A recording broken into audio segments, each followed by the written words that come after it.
ഒരു മെച്ചം ഉണ്ടാകാൻ പാടില്ല.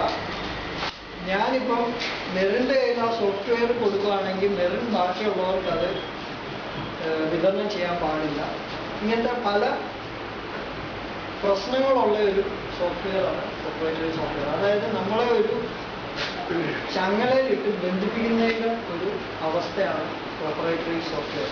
കാര്യം എന്താണെന്ന് വെച്ച് കഴിഞ്ഞാൽ എങ്ങനെയാണ് ആ സോഫ്റ്റ്വെയർ ഉണ്ടാക്കിയിരിക്കുന്നത് എന്നുള്ളത് നമുക്ക് അറിയില്ല.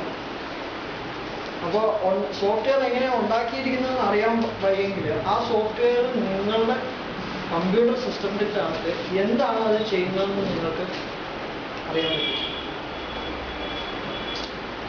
ഓക്കെ, ഞാനൊരു ജസ്റ്റ് എക്സാമ്പിൾ ചെയ്യാൻ പറയുകയാണ്. ഇപ്പോൾ ഒരു ഓപ്പറേറ്റിംഗ് സിസ്റ്റം ഇൻസ്റ്റാൾ ചെയ്ത് കഴിഞ്ഞിട്ട് നിങ്ങളത് ഇൻസ്റ്റാൾ ചെയ്യാൻ പാടില്ലാത്ത ഒരു ഓപ്പറേറ്റിംഗ് സിസ്റ്റം ആണെന്ന് വിചാരിച്ചോളൂ. അത് ഇൻസ്റ്റാൾ ചെയ്തതിന് ശേഷം ഒരു മാസം കഴിഞ്ഞിട്ട് നിങ്ങൾ ഇന്ന ഓപ്പറേറ്റിംഗ് സിസ്റ്റം നിങ്ങളുടെ കമ്പ്യൂട്ടർ സിസ്റ്റത്തിൽ ഇൻസ്റ്റാൾ ചെയ്തു എന്ന് പറഞ്ഞിട്ട് ഇപ്പോൾ കുറച്ച് ആൾക്കാർ നിങ്ങളുടെ അടുത്ത് വന്നു കഴിഞ്ഞാൽ എന്തായിരിക്കും അതിൻ്റെ അർത്ഥം?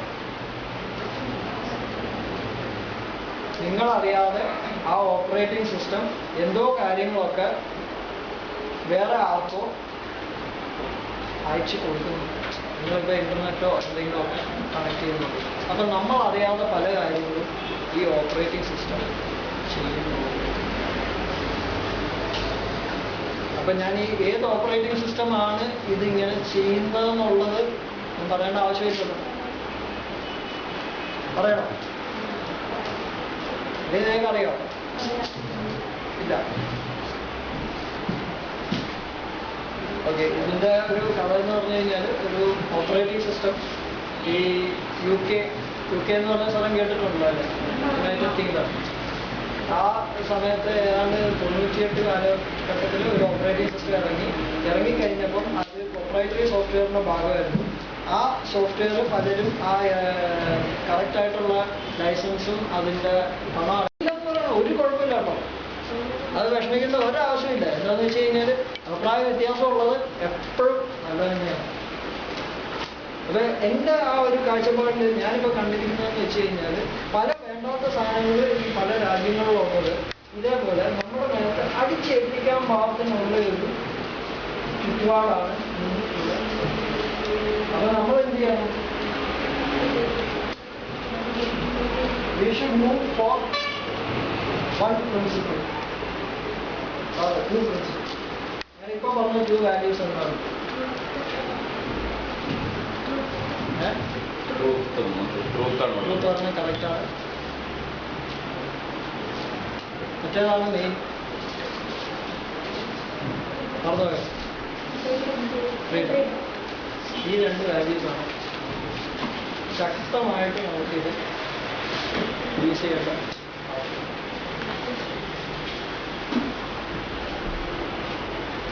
ഓക്കെ, ഇനി പോപ്പുലറായിട്ട് നമ്മളിപ്പം നെറ്റ്വർക്കിംഗ് സൈറ്റിലും അങ്ങനത്തെ ഏരിയയിലൊക്കെ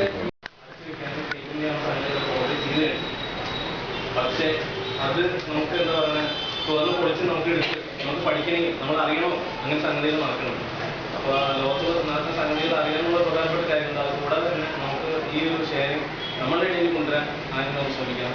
കുട്ടികളുടെ ഇടയിൽ ഫ്രീ സോഫ്റ്റ്വെയർ വേണ്ടിയുള്ള പ്രധാനപ്പെട്ട കാര്യം തന്നെ ഷെയറിംഗ് ആണ്. നമ്മൾ ഈ കുട്ടികൾക്ക് പഠിപ്പിക്കേണ്ട ഈ സോഷ്യൽ വാല്യൂസ് വളരെ അടിസ്ഥാനപരമായിട്ടുള്ള കാര്യങ്ങളാണ്. ടെക്നോളജി ഇന്ന് പോകും, നാളെ വേറെ വരും. ഇന്ന് നിങ്ങൾ പഠിപ്പിക്കുന്ന സംഗതികളാണോ എന്ന് ഇന്നത്തെ സംഗതി കളഞ്ഞിട്ടായിരിക്കും നാളത്തെ പഠിപ്പിക്കും. അത് സ്വാഭാവികം തന്നെയായിരിക്കും. കാരണം പുതിയ സംഗതി വരുമ്പോൾ അത് പുതിയ സാധനം പഠിക്കും. പക്ഷേ നമ്മൾ പറയുന്ന ഈ ആശയങ്ങൾക്കൊന്നും ഒരു മാറ്റം ഒരു കാലത്ത് വരില്ല. അപ്പോൾ അതുകൊണ്ടാണ് നമ്മൾ ഈ ആശയങ്ങൾ പ്രധാനപ്പെട്ട് പഠിപ്പിക്കണം നമ്മൾ പറയുന്നത്. അപ്പോൾ നമ്മൾ എന്തിനാണോ സ്കൂളുകൾ സമഗ്ര സോഫ്റ്റ്വെയർ ഇംപ്ലിമെൻറ്റ് ചെയ്ത് ആ രീതിയിൽ തന്നെ മുമ്പോട്ട് പോകണമെന്ന് നമ്മൾ വിചാരിച്ച അഥവാ നിങ്ങൾ വിചാരിച്ചാൽ മാത്രമേ നടക്കുള്ളൂ. കാരണം ഞാൻ പറഞ്ഞുകൊണ്ട് സർക്കാർ ഏത് നിമിഷം നയം മാറ്റാനുള്ള സാധ്യത ഇന്നുള്ള ചില സൂചനകളൊക്കെ നമ്മൾ പലരുമായിട്ട് ഇന്ന് പറയുന്നുണ്ട്. അപ്പോൾ അങ്ങനെയുള്ള സംഗതികളൊക്കെ സംഭവിച്ചു കഴിഞ്ഞാൽ പിന്നെ പ്രശ്നങ്ങൾ കൂടാനുള്ള സാധിക്കും. പ്രശ്നങ്ങൾ വളരെ പ്രത്യേകിച്ച് ഈ കുട്ടികളുടെ ഭാവി. അപ്പോൾ അതുകൊണ്ട് അത്തരത്തിലൊരു സംഗതി വരാതിരിക്കാൻ അതേപോലെ തന്നെ വിചാരിക്കണം. അപ്പോൾ അതുകൊണ്ട് ഷെയറിങ് സംഗതികളെല്ലാം സ്കൂളുകളിൽ തന്നെ നമ്മളിപ്പോൾ അവരുടെയൊക്കെ സ്വാധീനം എല്ലാ സ്ഥാപനങ്ങളും. കാരണം തീർച്ചയായിട്ടും നല്ലൊരു എത്രമേട് പോകുന്ന സ്ഥാപനം ഉണ്ടല്ലേ. നിങ്ങളിങ്ങനെ പുറമേ നിന്നുള്ളവരെ ഒരു ബൂസ്റ്റിങ്ങളെ ലഭിക്കുമ്പോൾ തീർച്ചയായിട്ടും സ്വാധീനം ലഭിക്കും. അത് തീർച്ചയായിട്ടും അതിനൊരു അംശം തീർച്ച കുട്ടികൾക്ക് ലഭിക്കും. സാധാരണ കാണുന്ന കുട്ടികളാണ്. പക്ഷേ ഇത്തരം അധ്യാപകരുടെ നല്ല ബന്ധങ്ങളുണ്ട്, കുട്ടികളുടെ കിട്ടുന്നുണ്ട്.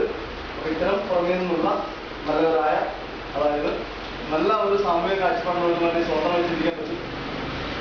എപ്പോഴും ഒരു മുതലാളിത്തത്തിന്റെ അല്ലെങ്കിൽ ലാഭത്തിന്റെ കച്ചവടങ്ങളിൽ നിന്ന് മാറി മറ്റുള്ളവർക്ക് വേണ്ടി ഒരു ക്ഷേമത്തിന്റെ ഒരു കാഴ്ചപ്പാടുള്ളവർക്ക് മാത്രമേ ഇങ്ങനെ സ്വന്തമായി ചിന്തിക്കാൻ പറ്റൂ. അപ്പോൾ ആ ഒരു കാഴ്ചപ്പാടുള്ള ഇങ്ങനെ നല്ല സമൂഹത്തെ ഇങ്ങനെ വലിയ നമ്മുടെ സ്കൂളിലേക്ക് പരിപാടി സംഘടിപ്പിക്കാനായിട്ട് യാതൊരുവിധ എല്ലാ കമ്പനികളിലൊക്കെ വർക്ക് ചെയ്യുന്ന നല്ല സ്ഥാപനങ്ങൾ വർക്ക് ചെയ്യുന്ന എത്രയും സമയം ഇവിടെ ചെലവഴിച്ച ഫുൾ ടൈം ചെലവഴിച്ച ഇവരോട് എത്ര നന്ദി പറയാൻ നമുക്ക് മതിയാകില്ല. ഇപ്പോൾ എല്ലാ സ്ഥാപനങ്ങൾക്കുള്ള നന്ദി ഈ അർത്ഥത്തിൽ എല്ലാവർക്കും വേണ്ടി അർപ്പിക്കുന്നു. ഇപ്പോൾ നമ്മുടെ ന്യൂസൊക്കെ ഹിന്ദു പത്രത്തിലൊക്കെ നേരത്തെ തന്നെ വന്നിരുന്നു. പക്ഷെ ആരും സത്യം പറഞ്ഞാൽ വന്നതിന് ശേഷം ടീച്ചേഴ്സ് അറിഞ്ഞത് അറിഞ്ഞില്ലായതുകൊണ്ട് കാര്യത്തിൽ കമ്പനികൾ ചിന്തിക്കാനോ അല്ലെങ്കിൽ ചർച്ച നടത്താൻ സമയമില്ലാതെന്നാണ് ഏറ്റവും വേണ്ടത്. മാതൃഭൂമിയിലെ ന്യൂസ് വന്ന് മാതൃഭൂമി റിപ്പോർട്ടർ രാവിലെ ഒന്ന് ഫോട്ടോ എടുത്തിട്ടുണ്ട്.